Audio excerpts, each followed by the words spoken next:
आपण ज्या गेट मधून आलेलो आहोत त्या गेटचं नाव कसे निघलं मग कशी पालखी निघण्याचा प्रश्न विचारला. तो पालखी दरवाजा आहे समोर पहा, हा मेना दरवाजा. आता मेने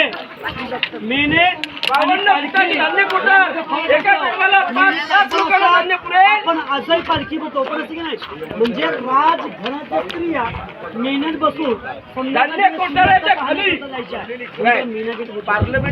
आता खाली काय पडलेलं आपलं अवशेष पाहायला मिळणार आहे. ते आहे मंत्रिमंडळ, शिवाजी महाराजांचा रायगड राजधानीचा किल्ला होता. 365 किल्ल्यांचा कागदोपत्री व्यवहार. रामचंद्र राहायचे निवासस्थान 8 मंत्र्यापैकी 5 मंत्री जायचे, पलीकडे 3 ते आपण वरतून वरतात. ही आडवी भिंत पहा, याला म्हणतात राण्यांच्या महालांचा भाग.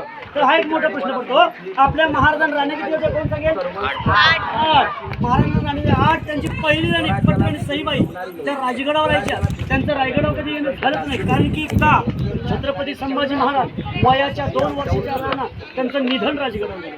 राहिली दुसरी राणी, यांचं नाव पुतळाबाई.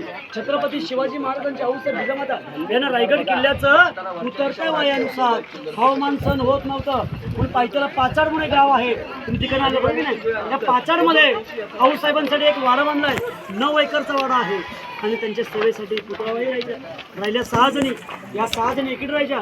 तुम्ही एका राणीचा एक माल बघितलात ना, असे सेम टू सेम 6 राण्यांचे 6 माल. पण प्रत्येक राणीच्या महालासमोर एक चौथरे बघा, प्रत्येक महालासमोर हे कोणाचे असतील तर प्रत्येक राणीच्या सेवेसाठी काही दाशाही ठेवल्या गेल्या होत्या. ही दाशांची घरं, विटांचं बांधकाम सगळं सांगितलंय. पेशव्यांच्या काळातलं आहे. 1733ला दुसरा बाजीराव पेशवा रायगडावर गेलेला आहे आणि विटांचं बांधकाम. आपण राणींचे महाल पाहिलं, ते रचना पाहिली सगळ्यांनी कसे आहेत. 2 चौथरे, एक हॉल, बेडरूम, टॉयलेट. हवा का नाही की आपल्या राज्यांची लाईट होती का, सुंदरशी हवा आजही येते. मग याच्यावरती काय होतं, खापर नळीची कौलं, लाकडी सागाचे खांब असे मध्ये गेले कुठे. आज मी तुम्हाला एक डोंगर दाखवणार आहे. त्या डोंगराचं नाव आहे कोटल्याचं डोंगर. 10 मे 1818ला इंग्रजांचे 2 अधिकारी आले होते, मेजर हॉल आणि कर्नल प्रॉपर. या 2 ब्रिटिशांनी त्या डोंगरावरती तोफा चढवून हा पूर्ण किल्ला उद्ध्वस्त केला आहे. आणि इतिहासाच्या नोंदीप्रमाणे रायगड किल्ला 11 ते 12 दिवस जळत होता. त्यामध्ये लाकडी जेवढं होतं जळून गेले.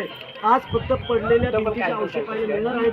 तर आपल्या पाठीमागे 3 खड्डे पाहायला मिळणार आहेत. जाणार होता प्रति माहिती घ्या.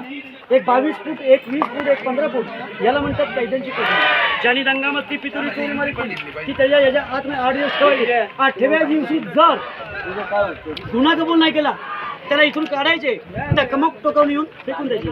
पण काही जाणकारांचं आणि इतिहासकारांचं काय म्हणणं आहे, ही कैद्यांची कोठडी नसावी. कारण की का, इथे महाराजांच्या राण्या राहायच्या, इकडे मंत्रिमंडळ आहे, इकडे राजांचा राजवाडा, मध्ये कैदी कसे असतील. म्हणून महाराजांच्या वेळेस ह्याचं धान्याचं कोठार म्हणून वापर केले. रायगड किल्ल्याला जर शत्रूंनी वेढा दिला तर इमर्जन्सी आणण्यासाठी असणं गरजेचं आहे. त्या दृष्टिकोनातून आहे. म्हणजे राजांच्या वेळेस हे धान्याचं कोठार, पण पेशव्यांनी ह्याचा वापर कैद्यांचा केला असावा. पण छत्रपती शिवाजी राजांच्या वेळेस कुणी गुन्हेगारी केली तर कैदी कुठे जायचे. सातारा जिल्ह्यामध्ये एक वासोटा किल्ला आहे, त्या किल्ल्यावरती कैदी ठेवले जायचे. आणि ह्या सह्याद्रीमध्ये प्रत्येक किल्ला आहे, त्याचं नाव आहे लिंगाणे किल्ला, त्या लिंगाणे किल्ले ठेवले जायचे. आणि मोठमोठी जर अशी धान्याची कोठारं तुम्हाला पाहिजे असतील तर किल्ला आहे. त्याची नावं आहेत गंगा, यमुना, मोठमोठे धान्याची कोठार आहेत. आता ते बघूया, मग आपण पुढे जाऊ. बोला.